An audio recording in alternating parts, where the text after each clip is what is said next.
खुलुमबाय बड' लेटेस्ट आपडेटआव बयखौबो बरायबाय। रादाबखौ फरायदों आं प्रमद खाख्लारिया।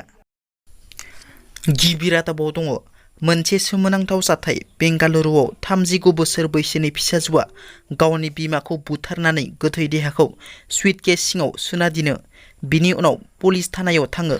पुलिस थानायाव थांनानै गावखौ पुलिसनि आखायाव गथायो।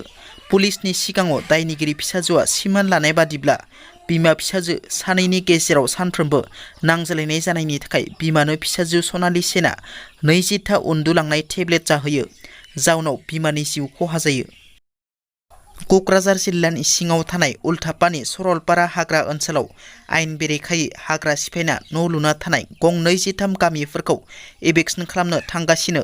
बे बाथ्राखौ बुंदों एम रनजित बसुमतारिया। एभिक्सनाव जों कमप्रमाइज खालामा। BPFनि दालालफोरा लाख लाख रोजा रोजा बिगा हाखौ हाग्रा सिफायना दखल खालामनानै गावसोर गेदेर गेदेर राबार बागान साहा बागान बानायदों। 60% बारा सुबुंफोरा हा गैजायै जानानै आलाय सिलाय जानानै दङ। बिथांमोननो हा होनो नागारनानै गावसोर हाग्रा दाननायनि थाखायनो रायजो राजाफोराबो हाखौ फाननानै हाग्रा दाननो जागायदों। बेखौ जों कमप्रमाइज खालामा, एभिक्सनखौ खालामखागोन होनना एम रनजित बसुमतारि बिथाङा बुंथियो। गलाघाट जिल्लायाव दैखरनि दै मटर बानायनायाव बिफा फिसा सानैनि जिउ खहा जायो। बे जाथाया गलाघाट जिल्लानि आवजारगुरियाव जादों। मिथिनो मोननाय बादिब्ला न'नि दैखराव दै बोखांग्रा मटरखौ फाहामनो दैखरनि एसे सिङाव हाबलाङो बिफा निरन्जन ब्रह्मआ। नाथाय दैखरा गोथौनि थाखाय हां लानो हायैयाव हुस गोमाना दैखर सिङाव गलाङो। गोग्लैलांनाय बिफाखौ रैखा खालामनो फिसाज्ला शिबम ब्रह्मआ दैखर सिङाव हाबलांनायाव एखेयैनो हां लानो हायैयाव सानैबो जिउ गोमायो। दुखुनांथाव बाथ्रा दि फिसाज्ला शिबम ब्रह्मनि बिसिया 9 दान प्रेगनेन्ट। जिउ गोमानाय सानसेनि उनावनो शिबम ब्रह्मनि बिसिनि गथ' जोनोम जानायनि खालारमोन। आसामनि कामरुप जिल्ला सयगावआव मैदेरनि गाग्लोबनायाव बिसि फिसायनि जिउ खहा। बे जाथाया जादों सयगाव ओनसोलनि बगाई रिजार्भ फरेस्टनि सिङाव।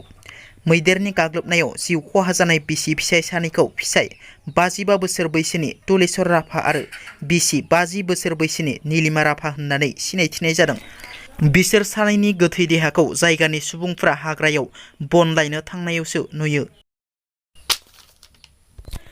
BTCनि बायजोआव थानाय बर'फोरनि गेजेरावबो गोदान आफादनि जोनोम।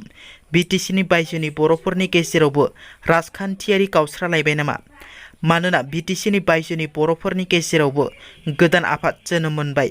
BTCनि बायजोआव थानाय BKWACआव इउनाइटेड बर' पिपल्स फेडारेशन सुंद'बै UBPF थामहिनबा खौसेथि बर' सुबुं गौथुम मुंनि गोदान आफादनि जोनोम।